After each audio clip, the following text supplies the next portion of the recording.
Salam alaikum, bonjour. Alors je reviens ici pour parler de ce que j'ai vu dans toutes les vidéos par rapport à ce que j'ai fait comme vidéo ces derniers temps.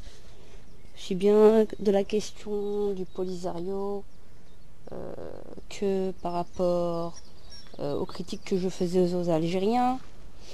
Et en fait, on se rend compte que vous parlez tous d'une pseudo-culture du débat, mais vous savez que insulter, d'accord, et vous n'acceptez pas finalement la divergence d'opinion. Vous prétendez démocrate, vous prétendez tous, autant que vous êtes les uns comme les autres, pour la liberté et la divergence et la liberté de l'être humain, et vous n'êtes même pas capable d'être dans la liberté et dans la divergence d'opinion. Vous ne supportez pas ce que je vous dis.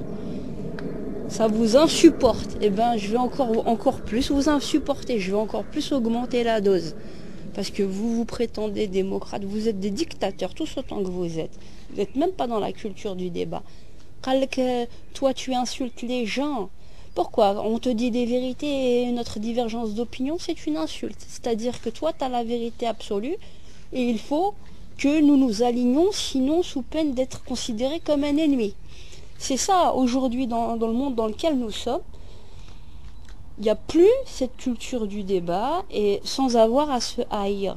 Donc, ma position par rapport au Polisario, est-ce que ça mérite toute la haine et le déchaînement des Marocains? Non. Lorsque j'ai critiqué les Algériens, eh oui, il y a des choses à dire et des vérités à entendre. Vous n'êtes pas capable de les entendre, ça vous insupporte. Eh ben, moi, je reste dans ma divergence d'opinion. Vous parlez de respect. De quel respect sur le plan concret vous avez fait? Par exemple, par rapport aux Algériens. Qu'est-ce que vous avez fait avec la mémoire de nos aïeux? Qu'est-ce que vous avez fait du pays? Qu'est-ce que vous avez fait sur beaucoup de plans? Dito ou Habitouna, vous voudriez que je vous félicite et que je sois contente de tout ça, de la situation dans laquelle nous sommes en Algérie, que je sois contente de ce qui se passe au niveau des frontières, que des Marocains et des Algériens s'entretuent, et tout le monde doit être content, tout le monde doit faire de l'orgueil, tout le monde se positionne sur ces campements sans parler de la liberté et des valeurs nobles et des valeurs qui peuvent nous réunir. Mais ne pas aller dans la confrontation des idées, c'est ne jamais bouger les lignes. Et vous êtes en train de me dire, tais-toi. Il y en a un, il me sort dans une des vidéos où j'avais dit, je suis pas arabe, je suis pas raciste, je suis pas arabe. C'est un fait, d'accord? Et que mon fils, il me dise, oui, on est arabe. Vous savez pourquoi j'ai réagi comme ça avec lui? Mais c'est pas que pour ça, il y a encore des autres choses. Avec l'adolescence, il y a beaucoup d'ados qui sont irrespectueux de leurs parents. Il faut leur remettre aussi les pendules à l'heure. Et qu'on ne vienne pas nous parler de maltraitance. Parce que quand on voit aujourd'hui des jeunes qui traitent leurs parents de cons et de toutes les insultes possibles et inimaginables, c'est pas à vous de venir me dire comment je dois faire. Par contre, l'idéologie qu'on s'est tapée et qu'on s'est coltiné nous-mêmes, on est passé par ce chemin. Et ne pas la réaction que j'ai eue par rapport à mon fils, je l'ai faite exprès, pour que ça le marque bien.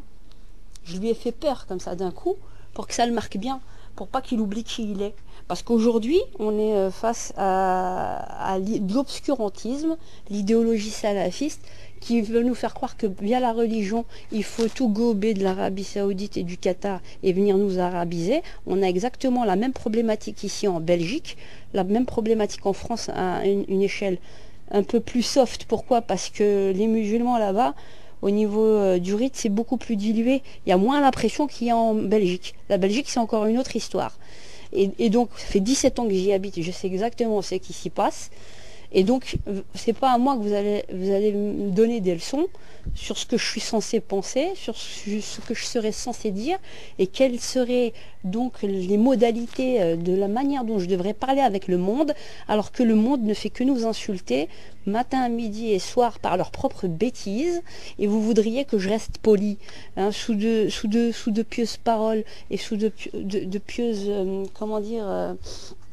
le folklore vestimentaire, pour finalement convenir au moule dans lequel vous voulez me rentrer. Eh ben non, voilà. Et donc, c'est comme ça et c'est pas autrement. Voilà l'histoire. Donc, si vous prétendez tous autant que vous êtes démocrate et pour la liberté, il faut que vous puissiez être déjà éduqué à entendre la divergence. Il n'y a pas besoin de se haïr. Il n'y a pas besoin de se haïr et il n'y a pas besoin de s'insulter. Il n'y a pas besoin de s'insulter. Et moi, tout ce que j'ai dit jusqu'à présent, c'est pas à moi de me taire. Si ça vous plaît pas, c'est à vous de vous barrer de ma chaîne. C'est très clair et net. Et donc, c'est pas à moi de venir vous féliciter, de venir me voir la chaîne. Si vous l'avez regardé, c'est que ça vous a intéressé. Et donc, si vous voulez qu'on parle la langue de bois et tout est beau, tout est rose et le monde des bisounours, c'est en se confrontant dans les idées qu'on arrivera à trouver des solutions ensemble. C'est pas en s'évitant et en évitant les problèmes et les sujets qui fâchent. Moi, je mets mes deux pieds dans le plat, dans tous les sujets qui fâchent. Et c'est ça qui fait que vous êtes sur les nerfs et tout, mais parce qu'on fait qu'occulter nos problèmes. C'est pour ça que le monde s'arrange pas. On les occulte au lieu de se confronter à nos problèmes. Nous ne faisons que les occulter et les fuir pour essayer de nous acheter une paix superficielle. Donc, aller vers la vraie paix, c'est confronter réellement nos idées, être dans les débats. Même si ça se fait avec, comme je dis, vaut mieux crier et se dire des choses un peu qui font mal sans pour autant s'insulter ou certaines choses, mais ramener des arguments. Et au début, c'est normal que ce soit aussi violent. Parce que pourquoi? Pour vous, c'est nouveau. De la manière comment je parle, vous n'avez pas l'habitude. Vous n'avez pas l'habitude. C'est nouveau, c'est du choc. Je peux le comprendre. Et une fois que vous serez habitué, ben à ce moment-là, on commencera tous à s'apprivoiser les uns les autres d'une certaine manière et on pourra commencer à être dans une culture de débat. Mais ne pas le faire, c'est jamais aller vers l'autre en réalité. Moi, ce que je fais, c'est que je vais vers les autres, contrairement à tout ce que vous pourrez croire. Je vais vers vous, mais je vous dis mes 4 vérités. Et si ça vous plaît pas, c'est pas grave. Mais au moins, ça aura le mérite d'être dit. Voilà. Et donc, est-ce que vous êtes capable d'avoir la maturité de pouvoir débattre, ouais, débattre sans avoir la haine? Est-ce que c'est possible ça? De débattre réellement sans se haïr, avoir la haine de certaines idées, c'est une chose, mais la haine des personnes, il n'y a pas besoin. Donc voilà, c'est ça la problématique que nous avons aujourd'hui. C'est tu penses pas comme moi, alors t'es mon ennemi. Voilà, c'est aussi simple que ça à comprendre. Tu penses pas comme moi, alors t'es mon ennemi. Il faut sortir de cette spirale. Donc j'espère que ça fera réfléchir. Salam alaikum.